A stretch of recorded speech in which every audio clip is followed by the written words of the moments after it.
Hello friends, मेरा नाम है Rahul and welcome to our YouTube channel fun with biology.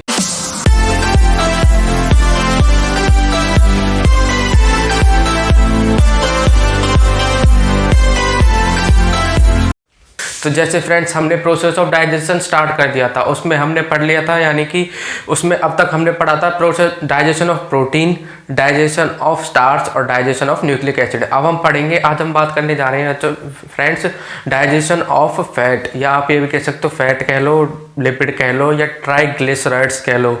तो ये जैसे कि हमें पता है इस डाइजेशन ऑफ फैट यानी कि ये स्टार्ट कहाँ से होता है, ये स्टार्ट होता है सीधा कहाँ से, ड्यूडेनम से, क्योंकि फैट को पहले इमल्सिफाई करना होता है, क्योंकि जो लाइपेज एंजाइम होता है वो बिना इमल्सिफिकेशन ऑफ फैट हुए उस फैट पर वर्क नहीं कर सकता, उसको डाइजेस्ट नहीं कर सकता। तो फैट को इमल्सिफाई कहाँ पर होता है और करता कौन है, फैट इमल्सिफाई होता है ड्यूडेनम में, क्योंकि बाइल जूस कहाँ पर निकलता है, ड्यूडेनम में, और बाइल जूस ही फैट को इमल्सिफाई करता है। तो हम आगे पढ़ेंगे कैसे इमल्सिफाई करता है। तो जैसे कि आपको पता है प्रोटीन कहाँ पर, एक बार पीछे रिवाइज कर लेते हैं, प्रोटीन का डाइजेशन कहाँ से स्टार्ट होता है, प्रोटीन का डाइजेशन स्टार्ट कहाँ से हो जाता है, स्टमक से। और ऐसे ही आपके स्टार्च का डाइजेशन कहाँ से स्टार्ट हो जाता था, माउथ से। और न्यूक्लिक एसिड का डाइजेशन कहाँ से स्टार्ट होता था, ड्यूडेनम से, यानी कि स्मॉल इंटेस्टाइन से। ऐसे ही फैट का भी डाइजेशन स्टार्ट होता है स्मॉल इंटेस्टाइन ड्यूडेनम से। तो हम बात करते हैं फैट कोई पॉलीमर नहीं होता, क्योंकि ये तीन अलग अलग चीज़ों से मिलकर बना होता है। पिछले तीन हमारे पॉलीमर्स थे, जैसे कि प्रोटीन आपका पॉलीमर था अमीनो एसिड्स का, क्योंकि वो अमीनो एसिड्स से मिलकर बना होता था। ऐसे ही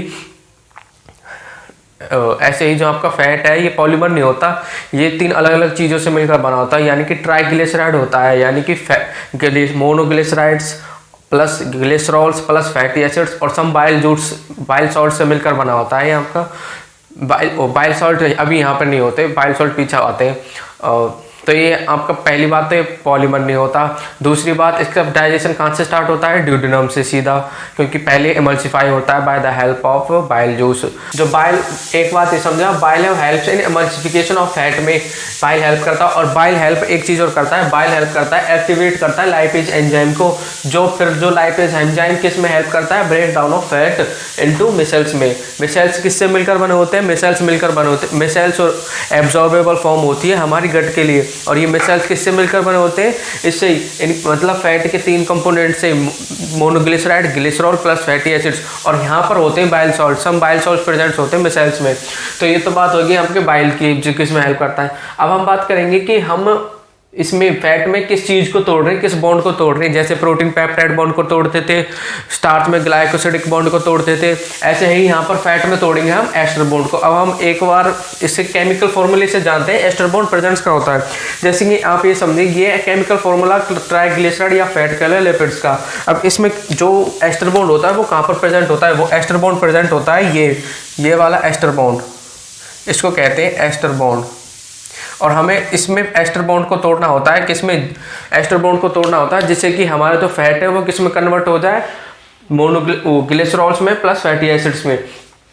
तो in the presence of H2O हम एस्टर बॉन्ड को तोड़ते हैं, जो हमारा लाइपेज एंजाइम तोड़ता है एस्टर बॉन्ड को, सॉरी हम नहीं तोड़ते, लाइपेज एंजाइम हमारा एस्टर बॉन्ड को तोड़ता है in the presence of H2O। जब हमें H2O की प्रेजेंस चाहिए, क्योंकि जब यहाँ पे प्रोपेनॉल टाइप का कुछ बनेगा तो ये इसे यहाँ से H2O का एक तीन हाइड्रोजन, तो जब ये यहाँ से ब्रेक कर जाएगा, यहाँ से ब्रेक, एस्टर बॉन्ड टूट गया, यहाँ से एस्टर बॉन्ड टूट जाएगा, तो इसके वाटर के तीन हाइड्रोजन तो एक O के साथ मिल जाएंगे, यहाँ पे एल्कोहल ग्रुप यानी कि O के साथ मिल जाएंगे एक हाइड्रोजन, और तीन OH किससे मिल जाएंगे, कीटोन ग्रुप से यहाँ पे। तो अगर यहाँ पे ये तीन H एक O के साथ ऑक्सीजन के साथ मिलकर क्या बना लेंगे, आपके ग्लिसरॉल्स, और यहाँ पे तीन OH कीटोन ग्रुप से साथ मिलकर क्या बना लेंगे, फैटी एसिड्स। हमें चाहिए क्या, ग्लिसरॉल और फैटी एसिड में तोड़ना होता है इसको ट्राइग्लिसराइड्स को, और किसको तोड़कर, किस बॉन्ड को तोड़कर, एस्टर बॉन्ड को। अब हम बात करेंगे कि आगे डाइजेशन कैसे होता है फैट का। तो अब हम बात करेंगे इमल्सिफिकेशन ऑफ फैट, यानी कि फैट का इमल्सिफिकेशन होता कैसे, बाइल जूस करता कैसे। तो जो फैट होता है, जो फैट जब हमारे ड्यूडेनम में आता है तो लिवर बाइल जूस निकलता है, और बाइल जूस क्या करता है, फैट को इमल्सिफाई कर देता है, यानी कि मथ देता है, छोटे छोटे टुकड़ों में तोड़ देता है। और कौन वो उसका फैट बाइल जूस में भी कौन करता है, लेसिथिन, जो जिसको हम फॉस्फोलिपिड कहते हैं। लेसिथिन करता है इमल्सिफिकेशन ऑफ फैट में हेल्प करता है। और इसमें बाइल सॉल्ट्स क्या करते हैं, बाइल सॉल्ट्स हेल्प करते हैं इन छोटे छोटे टुकड़ों को प्रिवेंट करते हैं रीअसेंबलिंग को, तो रीअसेंबलिंग करने के लिए यानी कि दोबारा जुड़ने से रोकने के लिए बाइल सॉल्ट्स हेल्प करता है प्रिवेंट रीअसेंबलिंग, यानी कि जो छोटे छोटे टुकड़े लेसिथिन के द्वारा किए गए हैं फैट के, इनको दोबारा जुड़ने से रोकता है। और क्या हेल्प करता है, ये एक्ट करता है, एक्ट एज सर्फेक्टेंट, यानी कि एक सर्फेक्टेंट की तरह एक्ट करता है। Act as bile salt act as surfactant, surfactant की तरह मतलब ये जो सरफेस टेंशन होती है यानी कि किसकी, फैट की, जो फैट एमल्सिफिकेशन ऑफ फैट की, इनकी सरफेस टेंशन को कम कर देता है, डिक्रीज कर देता है सरफेस टेंशन, यानी कि सरफेस टेंशन को डिक्रीज कर देता है किसकी, जो हमारा फैट एमल्सिफाई हुआ है, जिससे कि जो एमल्सिफिकेशन ऑफ फैट छोटे छोटे टुकड़े हुए ये दोबारा से जुड़ ना जाए, तो बाइल सॉल्ट इसमें हेल्प करता है। तो ये तो हो गया हमारा एमल्सिफिकेशन ऑफ फैट, कैसे करता है, जो कौन करता है, लेसिथिन और फॉस्फोलिपिड्स प्लस बाइल सॉल्ट इसको दोबारा जुड़ने से रोकता है और act as surfactant, surface tension decrease कर देता है किसकी, फैट की। अब हम बात करेंगे कि जो हमारी ट्राइग्लिसराइड्स यानी कि जो फैट है उसका ब्रेकडाउन कैसे होता है। अब आपका जो एमल्सिफिकेशन ऑफ फैट हो गया, तो अब जो एमल्सिफिकेशन ऑफ फैट हो गया ये एक्टिवेट कर देता है किसको, लाइपेज एंजाइम को, एक्टिवेट लाइपेज एंजाइम। अब हम जैसे आपको लाइपेज एंजाइम को पता चल गया कि हाँ भाई अब फैट एमल्सिफाई हो गया है, तो ये एक्टिवेट हो जाते हैं और ये फिर ट्राइग्लिसराइड को किस में तोड़ देते हैं, पहले हेल्प करता है पैंक्रियाटिक जूस में भी, पैंक्रियाटिक लाइपेज वर्क करता है ट्राइग्लिसराइड्स पे, जो ट्राइग्लिसराइड को पैंक्रियाटिक लाइपेज जिसको आप स्टेप्सिन भी कह सकते हैं वो किस में तोड़ देता है, एक तो diglycerides plus monoglycerides plus fatty acids में तोड़ देता है किसको, फैट को या ट्राइग्लिसराइड्स को, पैंक्रियाटिक लाइपेज। अब आप कहोगे लिंगुअल, हमारी सलाइवरी ग्लैंड भी तो लाइपेज निकालती है, लिंगुअल लाइपेज, पर वहां पे लिंगुअल लाइपेज एक्टिवेट नहीं हो पाता क्योंकि वहां पे पहले फैट का एमल्सिफिकेशन नहीं हो पाता, क्योंकि फैट का एमल्सिफिकेशन तो सिर्फ बाइल जूस ही करता है ना। तो ये यहाँ पर पैंक्रियाटिक जूस का पैंक्रियाटिक लाइपेज स्टेप्सिन वर्क करता है ट्राइग्लिसराइड पे, क्योंकि यहाँ पर ये एमल्सिफाई हो चुका है,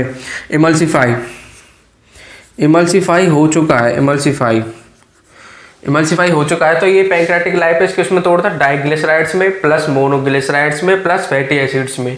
अब हमें क्या और चाहिए, क्योंकि हमें मिसेल्स बनाने के लिए जो कि हमारी एब्जॉर्बेबल फॉर्म होती है किसकी, फैट की, गट के लिए तो उसमें क्या और चाहिए, एक तो चाहिए हमें monoglycerides plus fatty acids plus glycerol और चाहिए ना। तो देन हमारा इंटेस्टाइनल जूस का इंटेस्टाइनल लाइपेज अगेन वर्क करता है किस पे, डाइग्लिसराइड, मोनोग्लिसराइड, फैटी एसिड्स पे, और ये किस पे तोड़ देता है, डाइग्लिसराइड को तो तोड़ता है किस में, मोनोग्लिसराइड में, मोनोग्लिसराइड्स को किस में तोड़ता है, ये बना देता है यहाँ पे ग्लिसरॉल्स में, और fatty acids as it is यहाँ पे फैटी एसिड्स की तरह ही रहते हैं। तो अब हमें क्या मिल गए, हमारे monoglycerides plus glycerols plus fatty acids. तो ये होगी हमारी डाइजेशन ऑफ फैट। अब जो ये तीन फॉर्म होती है ये एब्जॉर्बेबल नहीं होती हमारे गट के लिए, इसलिए हमें इसके लिए फैट को हमें एब्जॉर्ब कराने के लिए हमारी गट में क्या करना पड़ता है, फॉर्मेशन ऑफ मिसल्स,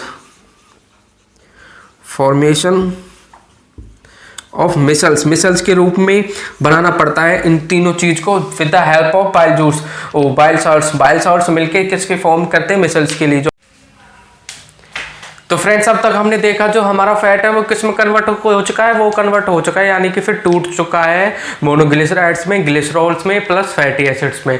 पर ये फ्रेंड्स जो ये हमारी गट के लिए एब्जॉर्बेबल नहीं है, तो हमारी गट के लिए फैट की कौन सी फॉर्म एब्जॉर्बेबल है, वो है मिसल्स। तो इन तीनों को यानी कि ग्लिसराइड्स, मोनोग्लिसराइड्स, ग्लिसरॉल्स और फैटी एसिड्स को किस में कन्वर्ट होना होगा, वो होना होगा मिसल्स में। अब मिसल्स बनते कैसे, अब हम बात करेंगे एब्जॉर्प्शन ऑफ मिसल्स, यानी कि हमारे जो फैट की सिंपल एब्जॉर्बेबल फॉर्म है मिसल्स, वे एब्जॉर्ब कैसे होती है हमारे गट में, उसका एब्जॉर्प्शन दो मतलब 2 पार्ट्स में होता है हमारी मिसल्स का एब्जॉर्प्शन, 2 बार होता है। वो कैसे कैसे होता है आगे बात करेंगे। अब मिसल्स बनते कैसे हैं, जो हमारे अब तक हमारे फैट जो मोनोग्लिसराइड्स ग्लिसरॉल्स फैटी एसिड में टूटा था वो मिसल की फॉर्म में कन्वर्ट हो जाता है। उसके साथ क्या मिल जाती है, उसके साथ मिल जाते हैं सब बाइल सॉल्ट्स, जो बाइल जूस से निकलते हैं। बाइल सॉल्ट्स मिलकर वो क्या बना लेते हैं, मिसल्स, जो कि किसकी मिसल्स होती है, एब्जॉर्बेबल होती है हमारी एपिथेलियम ऑफ गट के लिए। ये होती है हमारी एपिथेलियम ऑफ गट। जैसे मान लो ये एपिथेलियम ऑफ गट है, एपिथेलियम ऑफ गट। तो मिसल्स 2 बार एब्जॉर्ब होती हैं हमारी गट में। वो कहाँ होती हैं, कैसे कैसे होती हैं, जैसे मिसल्स हमने monoglyceride glycerols fatty acids plus some bile salts को मिलाकर ये किस में कन्वर्ट हो जाते हैं, मिसल्स में। मिसल्स हमारी गट के लिए एब्जॉर्बेबल होती है। तो ये हमारी गट में फर्स्ट एब्जॉर्प्शन होता है in epithelium of our gut in form of, किस फॉर्म में, इन फॉर्म, फर्स्ट फॉर्म में होता है तो मिसल्स में फर्स्ट एब्जॉर्प्शन होता है इन फॉर्म ऑफ मिसल्स। मिसल्स का होता है, मिसल्स की फॉर्म में हमारी फर्स्ट एब्जॉर्प्शन होता है एपिथेलियम गट में। अगर हम इस हिस्से को थोड़े से पार्ट को जहाँ पे मिसल्स एब्जॉर्ब रहे हैं इसको बड़ा करके दिखाएं तो ये ऐसे मैग्नीफाई करके दिखाएं तो ये ऐसे लगेगा। ये हमारी मिसल्स हो गए, मिसल्स कन्वर्ट हो जाते हैं किसमें, काइलोमाइक्रोन में, यानी कि प्रोटीन की कवरिंग आ जाती है एक। ये जैसे आप मान लो आपकी एक प्रोटीन की कवरिंग, यानी कि ट्राई मिसल्स के ऊपर एक प्रोटीन की कवरिंग आ जाती है, प्रोटीन कवरिंग। और वो प्रोटीन कवरिंग लगकर वो क्या बना लेते हैं, मिसल्स कन्वर्ट हो जाते हैं किसमें, काइलोमाइक्रोन में, काइलोमाइक्रोन में। और भीतर, बाहर तो है प्रोटीन कवरिंग और भीतर क्या होते हैं, ये भीतर ये होते हैं जो ई टाइप से दिख रहे हैं, ये होते हैं ट्राइग्लिसराइड्स। ट्राइग्लिसराइड कौन से, हमारे monoglyceride glycerol plus fatty acids. तो ये तो हो गया हमारा फर्स्ट एब्जॉर्प्शन किसका, मिसल्स का, in the form of micelles in epithelium of our gut. Then ये जब एक कन्वर्ट हो जाते हैं काइलोमाइक्रोन में, देन ये कहाँ पे एब्जॉर्ब होते हैं, सेकंड एब्जॉर्प्शन होता है किसमें, हमारी लैक्टेल्स में। लैक्टेल्स को कहते हैं लिम्फ वेसल्स को, ये हमारी होती है लिम्फ वेसल्स। जैसे कि आपको पता है जो हमारी फैट यानी कि क्या कहते हैं, वाटर सॉल्यूबल सब्सटेंस तो किस में एब्जॉर्ब होते हैं, हमारे ब्लड वेसल्स में। ये हमारी ब्लड वेसल्स, इसमें कौन सी वाटर सॉल्यूबल सब्सटेंस एब्जॉर्ब होते हैं, वाटर सॉल्यूबल सब्सटेंस। और फैट सॉल्यूबल सब्सटेंस किस में एब्जॉर्ब होते हैं, फैट सॉल्यूबल सब्सटेंस होते हैं किसमें, फैट सॉल्यूबल सब्सटेंस किस में एब्जॉर्ब होते हैं, यानी हमारी लैक्टेल में, यानी कि लिम्फ वेसल्स में, लैक्टेल में, लिम्फ वेसल्स में फैट सॉल्यूबल सब्सटेंस। तो है हमारा फैट ही तो है मिसल्स किस में कन्वर्ट हो जाता है, मिसल्स में कवरिंग आ जाती है प्रोटीन की किसमें, एपिथेलियम ऑफ गट के अंदर। एपिथेलियम ऑफ गट के अंदर मिसल्स के ऊपर एक प्रोटीन कवरिंग आ जाती है जो किसके फॉर्म कर लेती है, काइलोमाइक्रोन की। देन काइलोमाइक्रोन का एब्जॉर्प्शन होता है किसमें, हमारी लैक्टेल्स में, क्योंकि ये क्या लिम्फ वेसल्स किसके लिए रिस्पॉन्सिबल होती है, फैट सॉल्यूबल सब्सटेंस के लिए। जो हमारा फैट है किस में जाएगा, लिम्फ में, और लिम्फ में भी किस फॉर्म में जाएगा, इन form of chylomicron, in form of chylomicron. Micron की फॉर्म में लैक्टियल्स में चले जाएगा, देन हमारे ब्लड में। तो ये हो गए 2 एब्जॉर्प्शन ऑफ मिसल्स, यानी कि फैट को पहले एमल्सिफाई करेंगे, जो बाइल जूस हमारा एमल्सिफाई करके फिर पहले पैंक्रियाटिक लाइपेज जो ट्राइग्लिसराइड है किसमें तोड़ेगा, ट्राइग्लिसराइड को तोड़ेगा diglycerides plus monoglycerides plus fatty acids में। देन फिर हमारा इंटेस्टाइनल लाइपेज तोड़ेगा उसमें किसमें, उसमें तोड़ेगा monoglycerides plus glycerols plus fatty acids में। ये तीनों एब्जॉर्बेशन, यानी कि ये तीनों ट्राइग्लिसराइड्स तो हैं, तो ये एब्जॉर्ब नहीं होती, हमारी एब्जॉर्बेबल फॉर्म नहीं होती हमारे गट के लिए। तो ये किस में कन्वर्ट हो जाती है, बाइल साल्ट से मिलकर कन्वर्ट हो जाती है मिसल्स में। फिर मिसल्स का फर्स्ट एब्जॉर्प्शन होता है हमारी किसमें, एपिथेलियम ऑफ गट में, इन the form of micelles. Micelles किसके लिए एब्जॉर्बेबल नहीं होती, मिसल्स लैक्टियल्स के लिए एब्जॉर्बेबल नहीं होती। तो एपिथेलियम ऑफ गट में ही मिसल्स कन्वर्ट हो जाती है किसमें, काइलोमाइक्रोन में, प्रोटीन की कवरिंग लग जाती है। देन वो ये काइलोमाइक्रोन एब्जॉर्बेबल होती है किसके लिए, लैक्टियल्स के लिए। ये किसके लिए एब्जॉर्बेबल होती है, काइलोमाइक्रोन लैक्टियल्स के लिए एब्जॉर्बेबल। तो ये लैक्टियल्स में जाके काइलोमाइक्रोन लैक्टेल्स में एब्जॉर्ब हो जाती है। देन फैट सॉल्युबल सब्सटेंस यहाँ पे एब्जॉर्ब होते हैं लैक्टेल्स में, और ब्लड कैपिलरीज में वाटर सॉल्युबल सब्सटेंस। और जैसे कि आपको पता फैट सॉल्युबल विटामिन कौन से होते हैं, फैट सॉल्युबल विटामिन होते हैं KADE।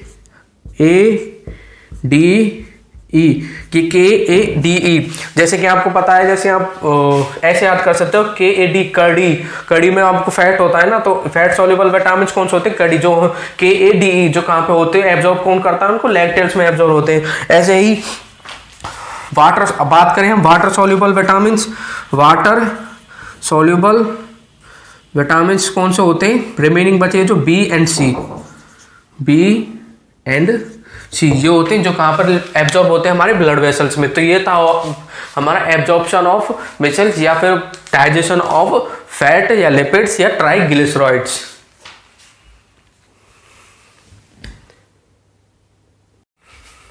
तो अब बात करते हैं फ्रेंड्स एब्जॉर्प्शन ऑफ फूड, यानी कि हमारा फूड कौन है, हमारी एलिमेंट यानी कि हमारी गट के कौन से पार्ट में कौन सा फूड एब्जॉर्ब होता है। तो पहले हम बात करेंगे ओरल कैविटी के एब्जॉर्प्शन, किस फूड का एब्जॉर्प्शन होता है ओरल कैविटी में।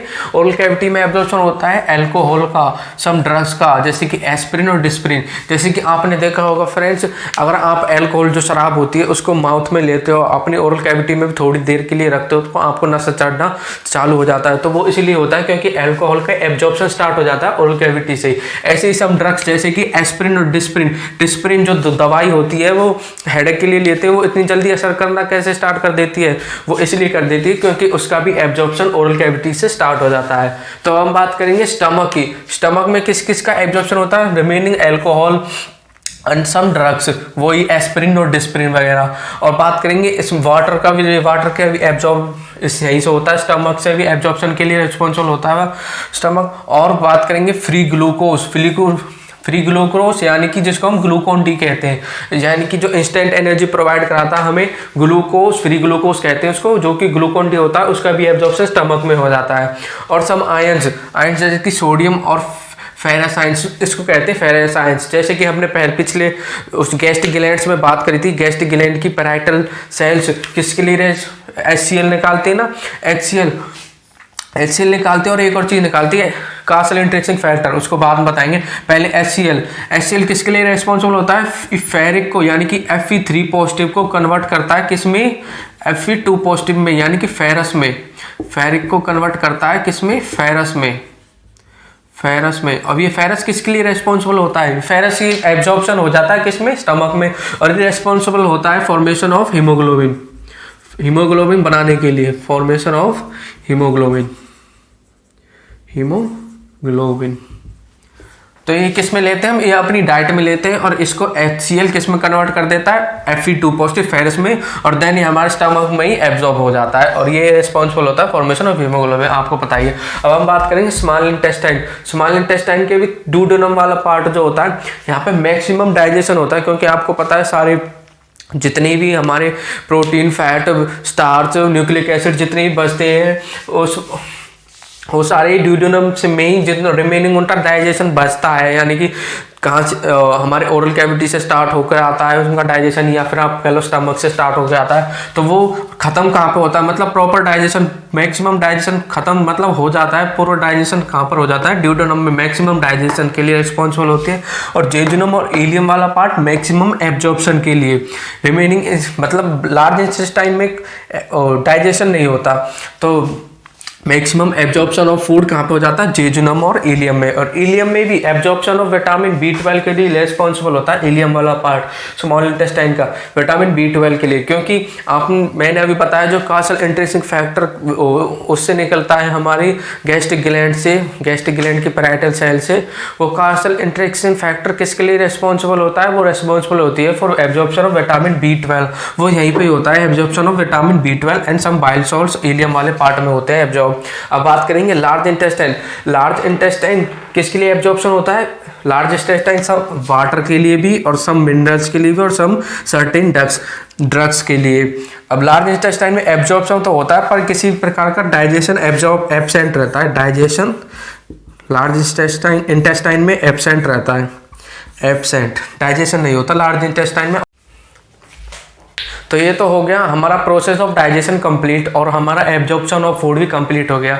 अब इस चैप्टर में रिमेनिंग बचा है ट्रांसपोर्ट ऑफ फूड और उसके बाद पढ़ेंगे हम डिसऑर्डर्स ऑफ डाइजेस्टिव सिस्टम। तो ये चैप्टर हमारा कंप्लीट हो जाएगा। Thank you friends.